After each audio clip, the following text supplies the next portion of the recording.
Isang maulang panahon ang sumalubong sa unang araw ng Setyembre sa malaking bahagi ng bansa. Yan ay dahil pa rin sa low pressure area na sinasabayan pa ng habagat. Kaya naman alamin natin ang update sa panahon at kung may thunderstorm advisory ba muli ngayong hapon. Ihahatid sa atin yan ni Pag-asa Weather Specialist Charmaine Varilla. Magandang hapon, Ma'am Naomi, at sa lahat po ng ating mga tigapakinig. At narito nga po ang ulat sa lagay ng panahon ngayong hapon ng Lunes. Kanina alas 3 ng umaga ay huling namataan ng low pressure area sa layong 500 km east o northeast of Virac, Catanduanes o nasa layo naman na 695 km east ng Daet, Camarines Norte.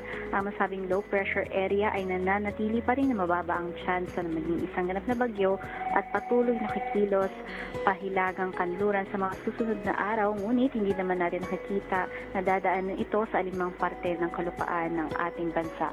Ngunit maaari pa rin nga itong magdulot ng mga pagulan, particular na nga dito sa may Bicol region, maging dito sa may Camarines Norte, Camarines Sur at Quezon. At makararanas nga dyan ng mga 50 to 100 millimeters dala nitong low pressure area. Samantalang southwest monsoon pa rin ang hanging habagat ang siya nakakaapekto naman sa malaking bahagi ng western sections ng Central at Southern Luzon, maging dito sa may Visayas at hilagang parte pa ng Mindanao. At dito nga sa may Palawan, Occidental Mindoro at Antique, yan ngayon ang makararanas ngayong araw ng 50 to 100 na mga millimeters na mga pag-ulan. Kaya muli, pinag-iingat natin ang ating mga kababayan sa mga nabanggit na lugar sa epekto nitong mga malalakas na mga pag-ulan na maaari nga magdulot ng mga pagbaha at pagguho ng lupa, gayon din ng mga flash floods at landslides sa mga bulubunduking mga lugar. At kanina alas 11 ng umaga ay huli tayong nagpalabas ng rainfall advisory at inaasahan nga ang mga katamtaman hanggang sa mahina mga pag-ulan dito sa may Bulacan, Bataan, Tarlac, Nueva Ecija, maging dito sa may Quezon, Zambales at Pampanga. Ngayong buwan nga ng Setyembre ay inaasahan na meron tayong 2 hanggang 4 na bagyo na maaaring pumasok sa loob ng ating Philippine Area of Responsibility at karamihan nga sa mga bagyo na to ay malaki yung tsansa na dumaan sa kalupaan ng Luzon.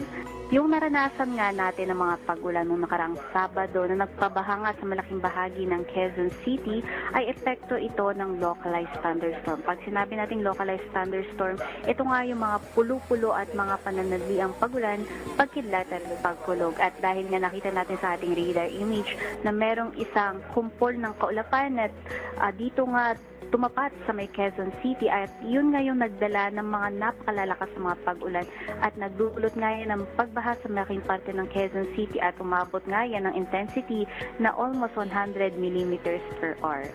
Samantalang, ang kaibahan naman ng rainfall advisory at thunderstorm advisory, pag sinabi nating rainfall advisory, nakatutok lamang ito sa intensity ng mga pag-ulan. So, dahil nga ulan lang ang titingnan dito, hindi kasama ang mga pagkidlat at pagkulog. Pag sinabi naman nating thunderstorm advisory, dun na nga papasok yung pag-ulan na may kasamang mga pagkidlat at pagkulog. At sa nakikita nga natin, itong thunderstorm advisory, kapag yung mga pag-ulan ay galing nga sa mga thunderstorm, ay mas malakas yung intensity nito. Kaya muli, patuloy na pag-iingat sa ating mga kababayan, lalong-lalo na kapag may mga nakaris tayong thunderstorm advisory at rainfall advisory sa ating mga lokalidad. At sa lagay naman po ng ating mga dam,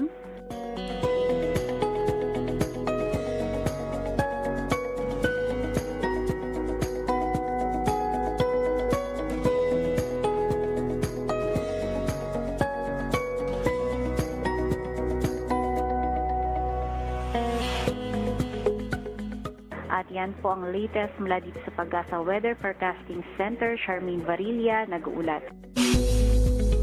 Maraming salamat Pag-asa Weather Specialist Charmaine Varilla.